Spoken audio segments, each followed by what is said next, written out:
지난 시간 예수님은 대제사장들과 율법학자들, 장로들의 이 위선적인 모습을 포도원 주인의 비유로 책망하셨습니다.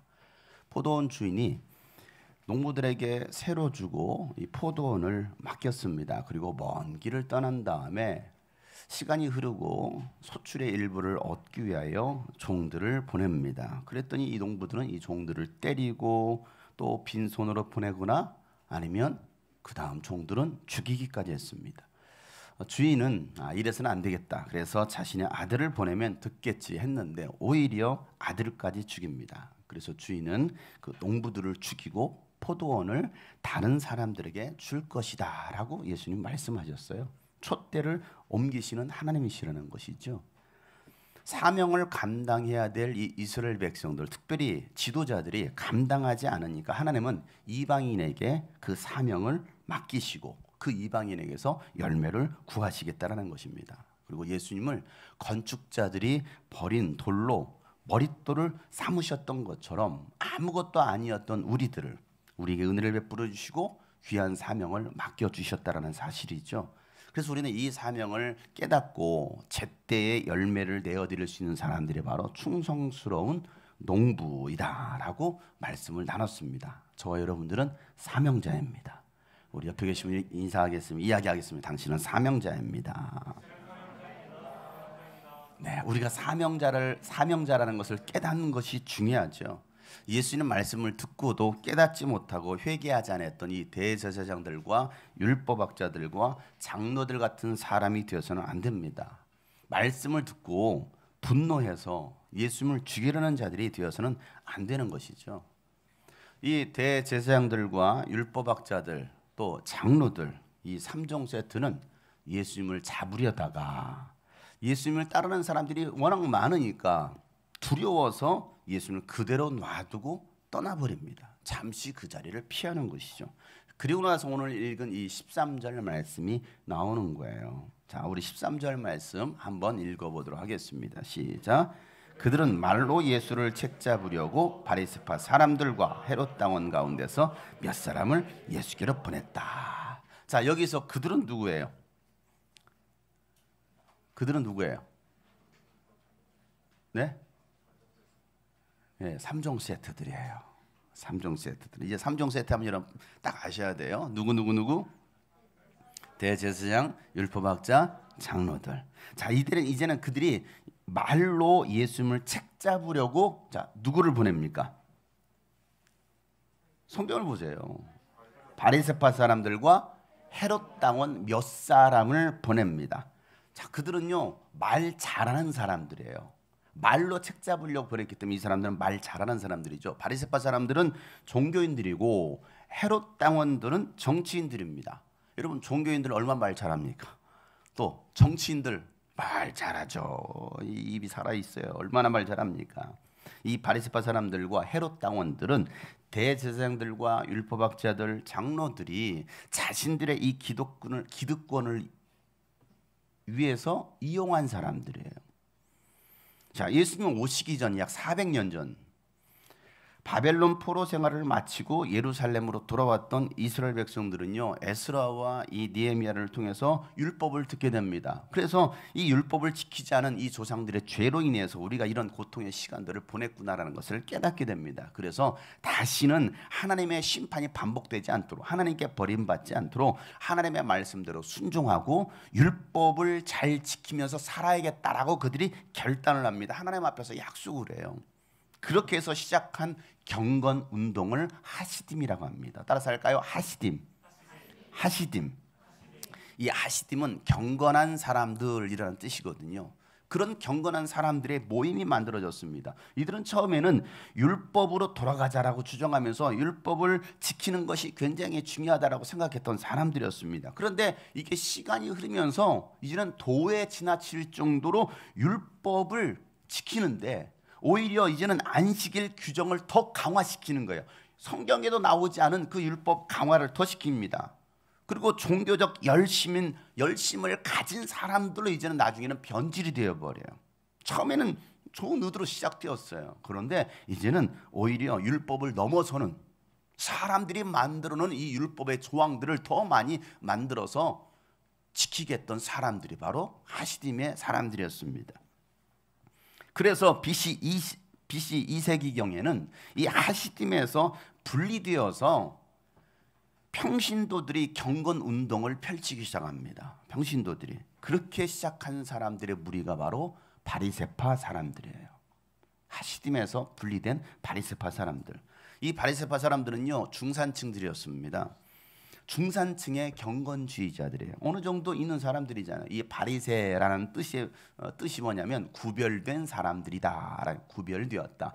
분리되었다. 그러니까 그들과는 뭔가 더 분리된 사람들. 그래서 이들은요 이스라엘 백성들과는 더 구별된 공동체라고 생각했기 때문에 하시딤에서 규정했던 안식일법, 또 음식 규례, 정결법을 특별히 더 강조를 합니다. 그리고 더 나아가서는 장로들이 전해줬던 구전전승들이 있거든요. 이 구전전승을 강조하면서 겉으로 보여주는 외식주의적인 신앙생활을 했어요. 그래서 성경에 보면 장로들이 전해준 그 율법, 장로들이 전해준 말, 이 바리새인들이 많이 쓰는 단어 중에 하나가 바로 그겁니다. 장로들이 전해주는 이 말에 의하면 하면서, 그러니까 하나님께서 말씀해 주신 율법보다도 사람이 전해준 그 말에 더 권위를 뒀던 거예요. 이들이 바로 바리새파 사람들입니다. 그러면서도 이들은 여전히 메시아를 기다리는 신앙은 있었어요. 메시아 신앙이 있었죠. 언제쯤 그 메시아가 우리에게 올 것인가. 그리고 이들은 부활과 천사에 대해서도 믿었던 사람들입니다. 유대 사람들 대다수의 지지를 받은 이 종교 세력이 바로 이 바리새파 사람들이었기 때문에 헤롯 대왕은 유대인들의 환심을 사기 위해서 이 바리새파 사람들에게 특별한 대우도 해줍니다. 왜? 많은 세력을 갖추고 있으니까. 그래서 이 바리새파 사람들은요 정치에도 어느 정도 가담했던 사람들이 이 바리새파 사람들이죠. 예수님 당시에는요 6천 명 정도가 이 바리새인들이 있었다라고 말을 합니다. 종교적으로는 중산층이면서도 대제사장이나 율법학자들이나 이 장로들 그룹에는 끼를 수 없는, 그래서 그 다음의 세력이 누구냐면 이 바리새파 사람들인 거예요. 대제사장들이 예수님의 말에 책잡으려고 이 바리새파 사람들과 함께 보낸 또 다른 사람이 나오죠. 누구였어요? 헤롯 당원들입니다. 자, 이들은 어떤 사람들이냐? 헤롯 대왕 가문이 이 왕위를 계승해 나가야 된다라고 지지했던 사람들입니다. 이게 헤롯 당원들이에요. 대깨문들이죠. 대가리가 깨져도 문지연. 사랑이 먼저다. 이방인 이두메, 에돔 출신의 왕가의 바로 헤롯 대왕이 로마로부터 이스라엘을 다스리는 통치권을 왜요? 로마로부터 이스라엘을 다스릴 수 있는 이 통치권을 이 헤롯 대왕이 부여를 받습니다. 그러나 그는 누구예요? 이방인 출신이잖아요. 에돔 출신이잖아요. 에돔이면 누굽니까? 에서 아닙니까? 에서. 자, 그런데 이 헤롯 대왕은 이방인이었기 때문에 유대인들은 그의 통치에 대한 강한 반감을 가지고 있는 거예요. 왜? 정통 유대인이 아니잖아요. 그래서 이 유대인들의 환심을 사기 위해서 헤롯 대왕이 했던 것이 뭐였어요? 유대인들이 중요하게 생각하는 BC 516년에 완공되었던 제2성전이었던 스룹바벨 성전을 리모델링하는 대대적인 공사를 시작합니다. 유대인들의 환심을 사기 위해서. 우리가 며칠 전에도 이 말씀을 나눴잖아요. 그 성전에 관한 이야기. 예수님 시대에도 46년간 성전이 지어지고 있었어요. 그러니까 완공 약 한 80년 걸리거든요. 그러니까 여러분 뭐 어느 정도 진전이 됐겠습니까? 어마어마한 성전 재건을 하고 있었습니다. 대단한 건축이었잖아요. 그 웅장한 성전을 보면서 제자들도 감탄했잖아요. 얼마나 아름답던지. 그래서 마가복음 13장 1절에 보면 우리가 이제 다음에 나올 말씀인데요. 뭐라고 되어 있습니까? 예수께서 성전을 떠나가실 때에 제자들 가운데 한 사람이 예수님께 말하기를 시작. 얼마나 굉장한 건물들입니까? 얼마나 굉장한 돌입니까? 왜? 그 돈 무게가 3톤, 5톤 되는 무게예요. 어마어마한 그 돌을 갖다가 이 성벽을 세우고 성전을 건축했으니 얼마나 웅장합니까라고 말을 하죠. 그런 성전을 예수님 뭐라고 말씀하십니까? 헐라라고 말씀하십니다. 내가 3일 만에 다시 세우겠다. 헤롯 대왕은 헤롯 왕가의 통치를 지지했던 이 헤롯 당과 헤롯에 의해서 임명되었던 이 대제사장들과 종교 지도자들이 성전을 관리하고 제사를 지낼 수 있도록 권한을 부여합니다. 이 종교 지도자들에게. 그러니까 정치와 종교가 손을 잡고 결탁을 한 거예요. 그러다가 예수님께서 태어나신 거예요. 태어나실 때 동방박사들에 의해서 유대인의 왕이 나셨습니다라는 말을 전해 듣잖아요. 헤롯 대왕이. 그래서 헤롯은 위기를 느끼게 됩니다. 이래서는 안 되지. 그래서 예수님이 탄생했다라는 그 시점을 기준으로 해서 2살 아래 남자아이들을 다 학살하게 됩니다. 마태복음 2장 16절 말씀이에요. 한번 다 같이 읽어보겠습니다. 시작. 헤롯은 박사들에게 속은 것을 알고 몹시 노하였다. 그는 사람을 보내어 그 박사들에게 알아본 때를 기준으로 베들레헴과 그 가까운 온 지역에 사는 2살짜리로부터 그 아래의 사나이를 모조리 죽였다. 이 말씀 우리가 지난 금요일날 성경 통독하면서 나눴죠. 이게 어디 이 아이들의 이 죽은 그 시기에 BC 1세기경, 2세기경에 죽은 아이들의 두개골이 어디서 발견됐다고요? 베들레헴에서.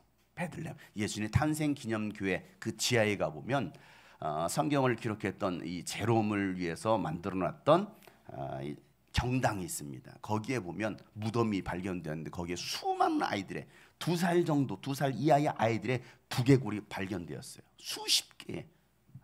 그러니까 이 사건이 역사적이라는 것을 분명히 말씀하고 있죠. 자, 그리고 나서 헤롯 대왕이 죽게 돼요. 자, 그러자 그의 아들들을 분봉왕으로 세워서 이스라엘을 다스리게 합니다. 분봉왕이라는 것은 뭐냐면 그 한 나라를 조각을 내는 거예요. 조각을 내서 다스리게 하는 거예요. 분산 정책을 하는 것이죠. 한 사람이 지배하지 못하도록. 자, 헤롯 대왕의 아들 헤롯 아켈라우가 유대와 사마리아와 이두메를 다스리고 그의 아들도 헤롯 안티파스가 갈릴리와 이베리아 지역을 다스립니다. 헤롯 빌립 2세는요 갈릴리 북동쪽 이두레와 또 드라고니 지역을 다스리게 됩니다. 이 세 아들이 나라를 나눠서 이제 다스리게 되죠. 그런데 유대 땅을 다스리고 있었던 헤롯의 아들 아켈라우가 얼마나 악했던지, 이름도 악하잖아요. 아켈라우. 얼마나 악했던지 마리아와 요셉도 예수님이 태어났을 때 이 아켈라우의 폭정을 피해서 갈릴리 지방으로 피신하게 됩니다. 얼마나 악했던지 이게 마태복음 2장 22절에 기록되어 있어요. 성경은 사실이죠. 다 같이 한번 읽어보겠어요. 시작. 그러나 요셉은 아켈라오가 그 아버지 헤롯을 이어서 유대 지방의 왕이 되었다는 말을 듣고 그곳으로 가기를 두려워했다. 그는 꿈의 지시를 받고 갈릴리 지방으로 물러가서 왜? 너무 악하게 복정으로 그 도시를 다스리니까 참아. 그래서 갈릴리 지역으로 가게 되는 것이죠. 자, 그의 복정이 날이 갈수록 심해지니까 유대인들이 가만히 있겠습니까? 반란을 일으키죠. 그렇지 않아도 이 헤롯 왕가는 싫은 사람들인데 이방인 출신인데 그래서 AD 6년에 이 큰 반란이 일어나니까 로마 정부로부터 이 아켈라 왕을 폐위시켜 버립니다. 그리고 오스트리아 비엔나를 그를 추방시켜 버리죠. 그러고 나서 그 자리에 로마에서 직접 파송한 총독 빌라도가 유대 땅을 다스리게 되는 거예요. 빌라도 총독 많이 들어봤죠? 그래서 빌라도 총독이 이제는 그 유대를 다스리게 되는데, 그러니 여러분 헤롯 대왕을 추종했던 헤롯 당원들이 좋아했겠어요? 좋아했겠습니까? 여러분 같으면 좋아했겠어요? 여러분 헤롯 당원들이에요. 좋아하겠습니까? 당연히 좋아하지 않죠. 요즘 대권자들의 이 말싸움이 아주 치열하죠. 문빠냐, 이빠냐, 윤빠냐, 홍빠냐, 오빠냐, 아빠냐. 서로 다른 놈은 다 나쁜 놈들이라는 거예요. 다 나쁜 놈들이고 내가 정통이라는 거예요. 다 그놈이 그놈들인데 여러분 누가 덜 해먹었느냐를 보시길 바래요. 서로 물고 뜯고 죽이려고만 하고 있어요. 이 시대도 똑같습니다. 헤롯 당원들도 빌라도가 총독이 된 것을 좋아할 수만은 없지만 그래도 이미 정치적 이익을 얻기 위해서 그들은 친로마 세력에 정치 세력에 들어왔던 사람들 아닙니까? 그래서 자신들의 기득권을 놓치면 안 되니까 어떻게 합니까? 자신들의 기득권을 위협하고 있는 신진 무소속 세력이었던 나사렛 예수, 그냥 보고만 있을 수 없었잖아요. 왜요? 막 떠오르니까. 그는 바리새파도 아니고 헤롯 땅도 아닌데 저는 어디에 속한 거야? 나사렛 예수래? 나사렛 땅이야? 그래 가만 놔둘 수가 없었습니다. 왜? 이스라엘 전역에서 예수님의 지지도가 계속 오르죠. 전국 순회하면서 막 지지도가 올라가네. 그 다음에 예루살렘까지 들어왔잖아요. 예루살렘에서도 막 뜨고 있는 거예요. 저 누구야? 예수당. 뜨고 있네. 그러다 보니까 만약에 정권 교체가 되면 자기들의 설 곳이 있어요? 없어지는 거예요. 없다고 대답하잖아요, 저렇게. 그래서 어떻게 해서라도 말의 트집을 잡아서 사퇴시키거나 아니면 죽이려고 했던 것입니다. 자, 그래서 그들을 누가 이용해 먹습니까? 대제사장들과 율법학자들과 장로들이 이용하는 거예요. 요즘 정치판하고 똑같잖아요. 어쩜 그렇게 똑같은지. 이들이 바리새파 사람들과 헤롯 당원들을 보내면서 뭐라고 지령을 내리는데, 자, 무슨 지령을 내립니까? 오늘 본문에 안 나왔어요. 누가복음 20장 20절에 나와요. 누가복음이면 이렇게 지령을 내립니다. 다 같이 한번 읽어보겠습니다. 시작. 그래 그들은 기회를 엿보다가 정탐꾼들을 보내요. 그들이 거짓으로 의로운 사람들인 채 행사하면서 예수께로 접근하게 하여 그의 말씀을 책잡게 하였다. 그렇게 해서 그들은 예수를 총독의 치리권과 사법권에 넘겨주려고 하였다. 이 3종 세트가 이런 지령을 내리는 거예요. 그들에게 정탐꾼으로 보내서. 자, 거짓으로 의로운 사람인 채 행세하면서 예수님께 접근하라는 거예요. 자, 이 말에 의하면 이 사람들은 의로운 사람들이에요? 전혀 의롭지 않다라는 거예요. 바리새인들 의로운 줄 알았는데 아니에요. 스스로 의롭다라고 했지만 그들은 의로운치 않은 사람들입니다. 그저 이들은 종교꾼들이었고 정치꾼들이었어요. 하나님을 믿는 신앙인도 아니고 국민들을 위한 정치인들도 아니었어요. 속되는 말로 말하면 사기꾼들입니다. 종교 사기꾼, 정치 사기꾼들. 그래서 이들이 예수님의 말에 꼬투리를 잡아서 빌라도 총독에게 넘겨서 치리하게 하고, 그로 하여금 치리하게 하고 사법권으로 황제를 반역한 정치범으로 몰아서 예수님을 죽이려고 했던 거예요. 드디어 오징어 게임이 시작된 겁니다. 자, 이들이 예수님께 뭐라고 하는지 한 말씀을 읽어보세요. 오징어 게임 제1화. 자, 14절 다 같이 시작. 그들이 와서 예수께 말하였다. 선생님, 우리는 선생님이 진실한 분이시고 아무에게도 매이지 않는 분이심을 압니다. 선생님은 사람의 겉모습으로 판단하지 않으시고 하나님의 길을 참되게 가르치십니다. 그런데 황제에게 세금을 바치는 것이 옳습니까? 옳지 않습니까? 바쳐야 합니까? 바치지 말아야 합니까? 자, 오늘 말씀 성경을 보세요. 이들은 예수님 뭐라고 불러요? 선생님. 존칭이에요? 존칭이 아니에요? 존칭입니다. 랍비님. 그렇게 인정해요? 인정하지 않아요. 가식적으로 목사님, 사랑하는 목사님, 존경하는 존경 직불 하지도 않으면서 존경하는 목사님. 가식적인 사람들입니다. 그러면서 또 뭐라고 말합니까? 예수님은 진실하신 분이시고 아무에게도 매이지 않는 분이심을 압니다 라고 말을 해요. 말 얼마나 잘해요. 정말 이렇게 믿고 이런 말을 했을까요? 아니에요. 예수님을 시험해 보려고, 예수님을 떠보는 겁니다. 예수님은 아무에게도 매이지 않는 분입니다 라고 말했던 이유는요, 이전에 무슨 사건이 있었어요? 성전을 뒤엎는 성전 청결 사건이 있었잖아요. 그러니까 이 사건은 그들에게는 굉장히 충격적인 장면이었던 거예요. 감히 누가 성전에서 저런 행패를 저지릅니까? 감히 누구의 권한을 받고 그런 행동을 합니까? 대제사장이 권한을 줬나요? 로마 황제가 권한을 줬나요? 아니잖아요. 근데 저분은 뭔가 매이지 않아 있잖아요. 자유롭잖아요. 그래서 예수님의 말씀은 다 오라요 라고 말을 합니다. 도대체 누구의 권한을 통해서 이 일을 했는지 예수님 말씀을 다 오라요. 예수님 하셨던 말씀이 입틀막, 입을 틀어 막는 거예요. 더 이상 할 말이 없게. 자, 그래서 예수님은 아무에게도 매이지 않는 분입니다 라고 말을 했습니다. 종교 지도자들도 두려워하지 않잖아요. 로마 황제도 두려워하지 않는 자유로운 영혼이에요. 예수님 누구한테도. 저도 굉장히 자유롭죠. 그냥 막 하는 거예요. 말을 하는 거. 내가 누굴 두려워하랴. 그러면서 예수님은 사람의 겉모습으로 판단하지 않으시는 분이십니다 라고 얘기를 하고 있습니다. 지도자들은 겉모습으로 사람들을 판단했잖아요. 병든 자 왔네. 부정해. 가난한 사람, 과부, 고아, 귀신 들린 자, 어유 가까이 하면 안 돼. 사마리아인, 절대 가까이 하면 안 돼. 전부 다 겉모습으로 판단했던 사람들 아닙니까? 그런데 예수님은 죄인들의 친구가 되어주셨잖아요.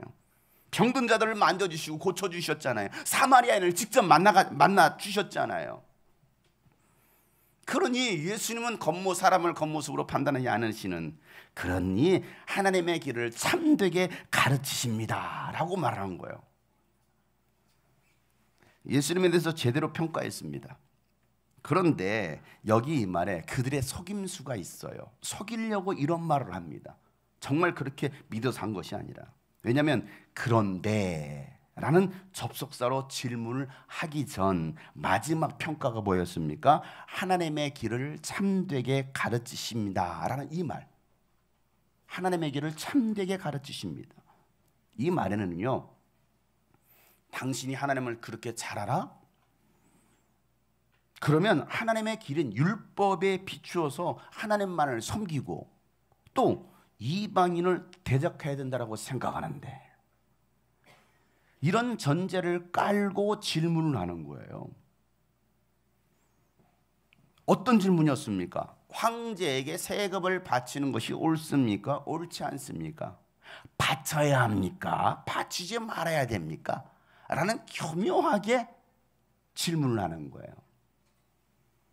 예수님 자신을 하나님의 아들로 말하는 것을 알았잖아요, 이들이. 그러니 이들의 질문 속에 예수님은 당연히 자신을 하나님의 아들로 표현하고 있으니, 야, 무슨 황제에게 세금을 바쳐? 황제에게 세금을 바치는 것은 옳지 않아. 이렇게 대답할 줄 알았던 겁니다. 하나님께 11조하고 성전세에 바치면 되는 것이지 왜 황제의 세금을 내야 돼? 라고 대답하면 황제에 대한 반역죄로 고소하려고 했던 것이죠. 오징어 게임이 시작됐잖아요. 내야 됩니까? 말해야 됩니까? 어릴 적에 이런 게임이 있었어요. 돈 따먹기 놀이 아시나요? 쌈치기라고. 아찌 뚜지 쌈. 아찌 뚜지 쌈. 아찌 뚜지. 뚜지 건 사람만 돈 딸 수 있는 거야. 나머지는 다 내 거. 나머지는 다 내 거. 또 뭐가 있었습니까? 홀짝.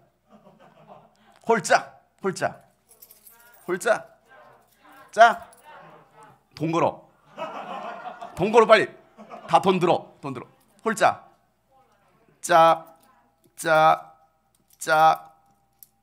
홀. 짝 다 들어. 이것만 있었습니까? 벽치기가 있어요. 벽치기. 얼마나 더 멀리 나오느냐. 벽치기로 돈 따먹기. 어떻게 저랑 같이 하실 우리 정승철 형제님. 끝나고 한판 하시죠.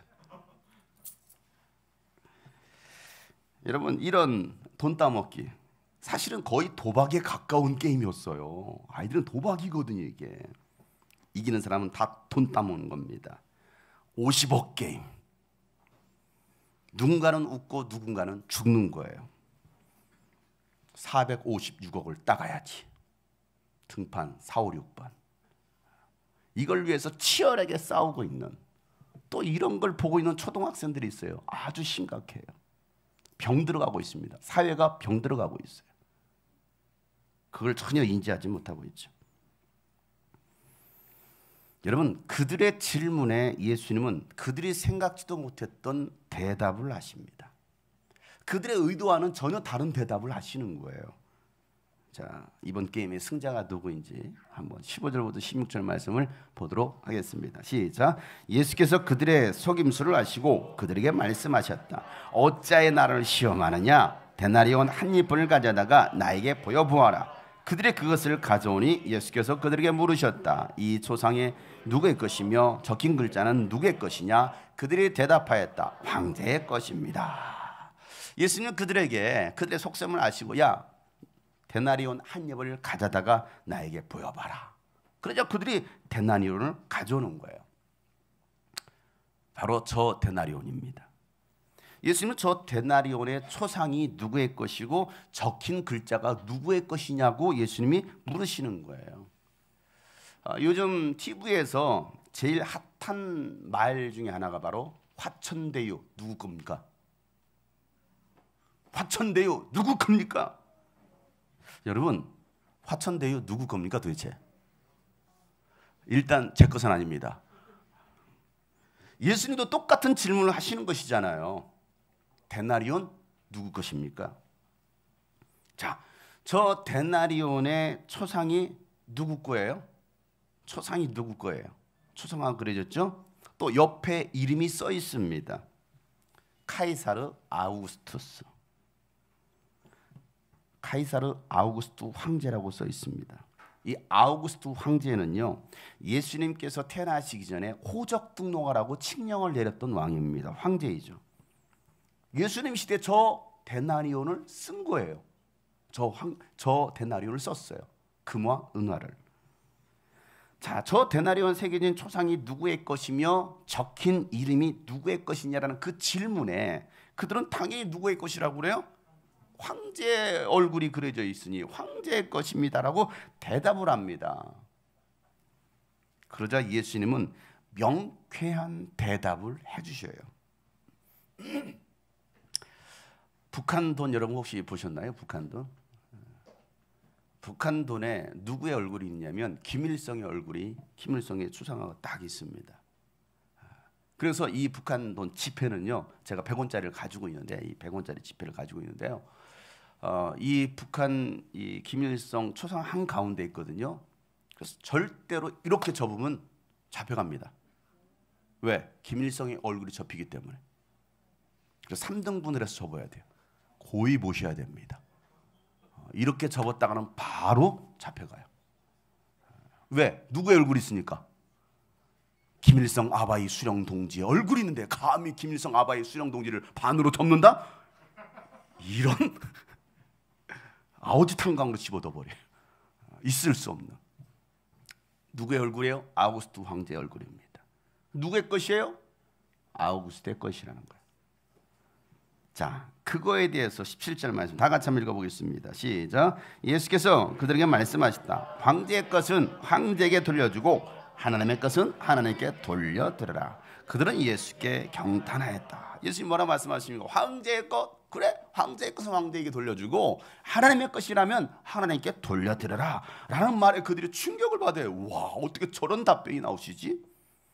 여러분, 로마의 지배를 받고 있었기 때문에 로마에서 정한 세금을 황제에게 바치는 거 당연하잖아요. 국가가 정한 세금, 대한민국 국민으로서 납세의 의무를 다하는 거 여러분 당연하잖아요. 그뿐만 아니라 하나님을 믿는 백성으로서 마땅히 하나님의 것도 드려야 되는데 하나님의 것을 드리고 있는가? 오늘 예수님이 그 얘기를 하시는 것이죠. 황제의 것은 황제에게 드리고 하나님의 것은 분명하게 구별하여 하나님께 드려라 라고 말씀하십니다. 여러분, 우리가 하나님의 자녀들이라고 해서 여러분 납세 의무를 거부해야 됩니까? 아니죠. 대한민국 국민으로서 세금을 내라는 거예요. 세금을 내세요. 수년 전부터요, 정치권은요 이 종교인들에게, 목회자들에게, 뭐 종교인은 꼭 목회자만 있는 것이 아니라 뭐 절에 스도 있고 천주교 또 뭐 신부 신랑도 있고 다 있잖아요. 이 종교인들에게 과세를 부과하겠다고 법안을 계속 내왔었습니다. 그런데 이게 계속 통과가 되지 않는 거예요. 그러다가 3년 전에 이 법안이 통과되었습니다. 그래서 목회자들도 종교인 과세 신고를 하고 있습니다. 저도 3년 전부터 하고 있는데요. 그 바람에 세금을 받아내기는커녕 차상위 저소득층에 해당되는 이 미자립교회 개척교회 70% 목회자들에게 오히려 정부가 소득이 적다고 근로장려금을 지원하고 있어요. 자녀 장려금도 지원하고 있습니다.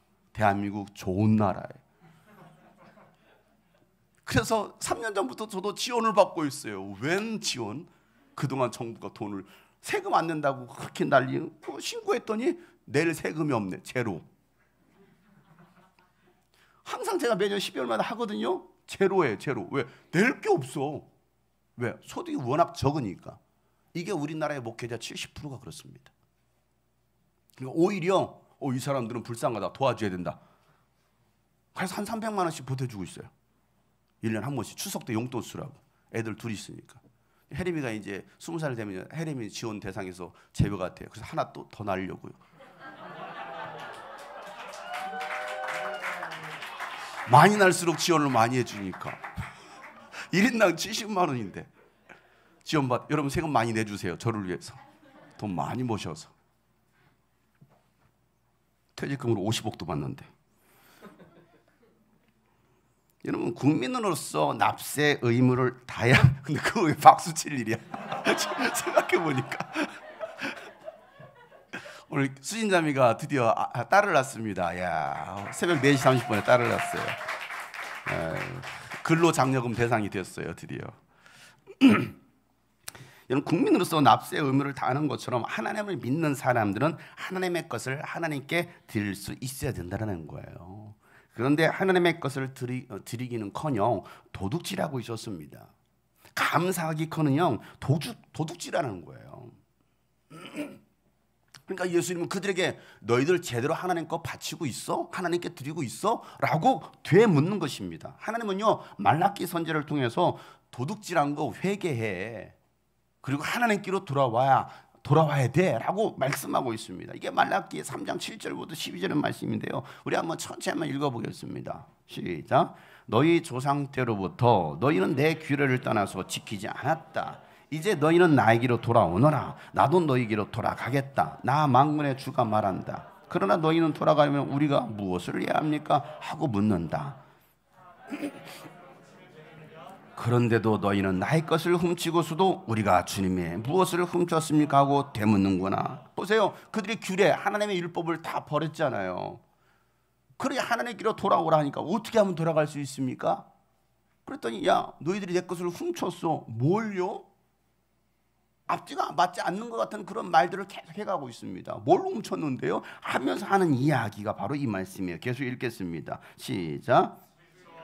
헌물이 바로 그것이 아니냐? 너희 온 백성이 나의 것을 훔치니 너희 모두가 저주를 받는다. 너희는 온전한 11절을 장고 드렸노요. 내 집에 먹을 거리가 넉넉하게 하여라. 이렇게 바치는 일로 나를 시험하여 내가 하늘문을 열고서 너희가 쌓을 곳이 없도록 복을 붓지 않나 보아라. 나 만군의 주가 말한 나는 너희 땅의 소산물을 해로운 벌레가 없애지 못하게 하며 너희 포도밭의 열매가 채 익기 전에 떨어지지 않게 하겠다. 나 만군의 주가 말한다. 너희 땅이 이처럼 비옥하여짐으로 모든 민족이 너희를 복되다고 할 것이다. 나 만군의 주가 말한다 라고 말하고 있습니다. 하나님께로 돌아간다는 것은 하나님의 말씀으로 돌아간다는 거거든요. 내가 하나님께로 돌아가겠습니다. 그 길로 내가 하나님의 말씀대로 살겠습니다라는 고백인 것이죠. 하나님의 말씀으로 돌아간다는 것이 모든 것의 주인은 하나님이십니다라는 주권을 인정하는 거예요. 절대 주권을 인정하는 게 하나님께로 돌아가는 것입니다. 여러분 하나님의 주권을 인정하는 것 중에 제1이 뭡니까? 그것이 바로 돈이에요. 돈. 왜? 사람은 하나님을 섬기느냐 하나님 신을 섬기느냐 돈 신을 섬기느냐 둘 중에 하나거든요. 그러니까 하나님께로 돌아가는 제1이 바로 물질이에요. 이 물질의 주인이 누구냐는 것이죠. 온전한 11조를 하나님께 드려라. 너희들은 왜 하나님의 것을 훔쳤느냐라고 묻는 것입니다. 그러면 하나님께서 하늘의 문을 열고 쌓을 것이 없을 정도로 복을 부어 주시겠다라고 말씀하시고요. 소산물들, 농작물들, 과일들 벌레가 먹지 못하게 할 뿐만 아니라 태풍이 와서 과일이 떨어지는 일이 없도록 익기 전에 떨어지지 않도록 해주시겠다라는 거예요. 이게 뭐겠어요? 절대 손해보지 않게 해주시겠다라는 거예요. 하나님 앞에 철저하게 하나님의 말씀으로 돌아서면 손해보는 일이 없게 해주시겠다는 겁니다. 그래서 많은 사람들로 하여금 여러분이 복받은 사람이네, 하나님 믿고 잘 되었네 라고 말하게 할 거라는 거예요. 그런데 어리석은 사람들은 어떻습니까? 이 하나님의 약속을 믿지 못해요. 하나님의 약속을, 하나님께서 분명히 약속해 주신 그 복을 믿지 못하니까 11조 하는 게 아까운 거예요. 헌금 생활하는 거 못해요. 여전히 물질의 주인이 하나님이라고 인정하는 것이 아니라 내가 주인 되어서 내 마음대로 돈을 쓰는 거예요. 내 마음대로. 그러다 여러분 하나님이 치면, 건강 치면 여러분 돈 벌 수 있어요? 아무것도 못해요. 그냥 주저앉아 있거든요. 하나님이 건강 주시고 시간 주시고 재능 주셔서 우리로 하여금 돈을 관리할 수 있도록, 돈을 벌 수 있는 재능을 주셨는데도 불구하고 하나님의 것을 하나님께 드리지 못하는 거예요. 야, 황제의 것은 세금하면서 왜 하나님의 것은 하나님께 드리지 않아? 라고 오늘 예수님께서 말씀하시는 것이죠. 하나님의 이 물질의 주인이 하나님이시라는 것을 인정하지 못하고서 그냥 얼마 되지 않는 그 돈, 그 쥐려고만 하고 있습니다. 여러분, 그러다가 한순간에 다 털립니다. 다 털려요. 털리는 거 한순간이에요. 여러분이 모든 만물의 주인이 하나님이라고 믿으신다면 감사함과 사랑함으로 드릴 수 있어야 됩니다. 여러분이 드린 그 이상으로 하나님은요, 채워주셔요. 하나님 빼앗아 가시는 분이 아니고요. 하나님이 돈이 없어서 여러분 11조에 주일헌금에 헌금에 라고 말씀하시는 게 아니에요. 오늘 말씀에도 보세요. 하나님은 복을 쌓아둘 것이 없을 정도로 부어준다라고 말씀하시는데 이걸 믿으라는 거거든요. 자, 예수님께서 어떻게 약속하셨는지 예수님 말씀을 한번 보도록 하겠습니다. 누가복음 6장 38절 말씀인데요. 남에게 주어라. 그리하면 다 같이 시작. 하나님께서도 너에게 주실 것이니 되를 누르고 흔들어서 넘치도록 후하게 되어서 너희 품에 안겨 주실 것이다. 너희가 되자라에 주는 그 되로 너희에게 도로 되어서 주실 것이다. 주라는 거예요. 남에게 자꾸 베풀라는 거예요. 저 밥 많이 사주라는 거예요. 여러분들 많이 섬기라는 거예요. 성도들 많이 섬길 때 하나님께서도 주실 거라는 거예요. 어떻게? 되를 누르고, 여러분 돼 아십니까? 돼. 이 곡식 같은 거 수량을 재는 돼가 있잖아요. 한 돼. 이 돼 막 누르고 막 흔들어서 막 넘치도록, 이게 돼 넘치도록 후하게 되어서 너희 품에 안겨줘. 야, 가져라. 안겨준다라는 거예요. 이게 하나님께서 약속하시는, 예수님께서 약속하시는. 그런데 우리가 돼지라고 있습니다. 정확하게 아주 그냥 가보면 막 쳐가지고 막 돼지라서 이거 싹 깎아요. 이렇게 싹 깎습니다. 한 돼. 아이고 어째째. 그러면 하나님도 그래, 너가 이렇게 돼지라서 그렇게 해줄게 라고 말씀하시는 거예요. 근데 우리가 하나님의 약속을 믿고 주면 그냥 이 돼에 넘치도록, 흘러 넘치도록 부어준다라는 거예요. 내 잔이 넘치나이다. 이런 복이 여러분 가운데 있기를 축복합니다.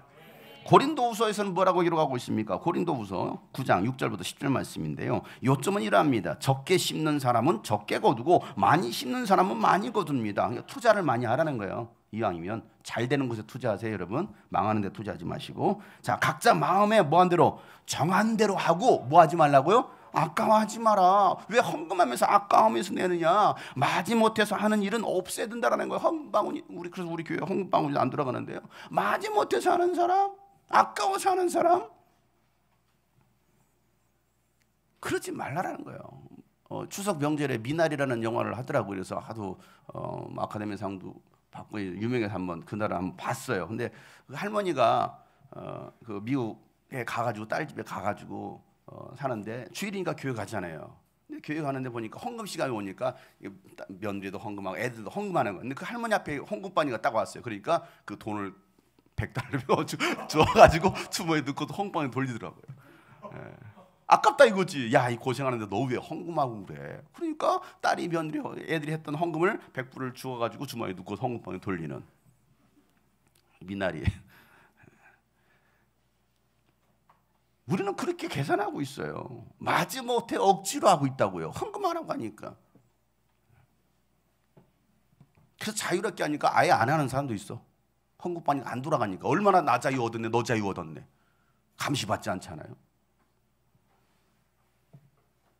자, 뭐라고 말하고 있습니까? 하나님은 기쁜 마음으로 내는 사람을 사랑하신다. 하나님께서는 여러분에게 온갖 은혜가 넘치게 하실 수 있고, 그러므로 여러분은 모든 일에 언제나 쓸 것을 넉넉하게 가지게 되어서 온갖 선한 일을 얼마든지 할 수 있습니다. 누가 복을 주시니까? 하나님께서 복을 주시니까. 자, 이것은 성경에 기록한 바 다 같이 시작. 그가 가난한 사람들에게 아낌없이 뿌려주셨으니 그의 의가 영원히 있다는 것과 같습니다. 심는 사람에게 심을 씨와 먹을 양식을 공급하여 주시는 하나님께서 여러분에게도 씨를 마련해 주시고 그것을 여러 갑절로 늘려주시고 여러분의 의의 열매를 증가시켜 주실 것입니다. 아멘. 씨를 심으라 하나님 말씀하셨는데 그 씨를 심을 씨도 하나님 여러분 주실 뿐만 아니라 풍성하게 주시겠다라고 말씀하시는 거예요. 이 약속의 말씀을 믿으시길 바랍니다. 여러 갑절로 늘려주시겠잖아요. 근데 우리는 왜 이 약속을 믿지 못하느냐? 그러니까 성경을 믿지 못하는 거예요. 하나님을 믿지 못하는 거예요. 그래서 마태복음 6장 19절부터 예수님께서 중요한 천국 하나님 나라를 들어갈 사람들이 가져야 될 신앙 관련해서 분명히 말씀하십니다. 다 같이 한번 읽어보겠습니다. 시작. 너희는 자기를 위하여 보물을 땅에다가 쌓아두지 말아라. 땅에서는 좀이 먹고 녹이 쓸어서 망가지며 도둑들이 뚫고 들어와서 훔쳐간다. 그러므로 너희를 위하여 보물을 하늘에 쌓아두어라. 거기는 좀이 먹고 녹이 슬어 망가지는 일이 없고 도둑들이 뚫고 들어와서 훔쳐가지도 못한다. 너희 보물 있는 곳에 너희의 마음이 있을 것이다. 아멘. 여러분, 보물 있는 곳에 여러분의 마음도 있습니다. 그런데 이 땅에다 쌓아두지만 이 땅에는 좀과 도둑이 있어서 사라진다라는 거예요. 제 목양실에 과자들을 많이 갖다 놓거든요. 올 때마다 사라져요. 올 때마다 양이 계속 줄고 있어요. 우리 교회 도둑들이 있어요. 누가 와서 이렇게 열심히 먹고 있는지 열심히 제가 드시라고 사다 놨어요. 근데 어느 날 봤더니 줄었는데 한 봉투가 와 있어요. 죄책감에 너무 많이 먹었다 하고서 더 많이 갖다 놨어. 야, 하나님이 채워주셨어. 저는 별로 먹지도 않았는데. 주라는 거예요. 주면 채워주실 것이다. 여러분, 언제든지 목양실에 들으셔서 많이 드세요. 드시고 갑절로 갖다 놓으세요. 이게 성경의 원리. 채워주시는 하나님을 믿으시길 바랍니다. 근데 우리는 자꾸 이 땅에 사라지는 거에만 자꾸 심으려고 그래. 아니, 도둑도 없고 뚫리지도 않는 그 하늘의 보물을 쌓아두라고 하는데, 이게 예수님께서 말씀하시는 거죠. 제가 신앙생활을 하면서 지금까지 하나님은요, 저희가 정말 많은 것들을 채워주셨어요.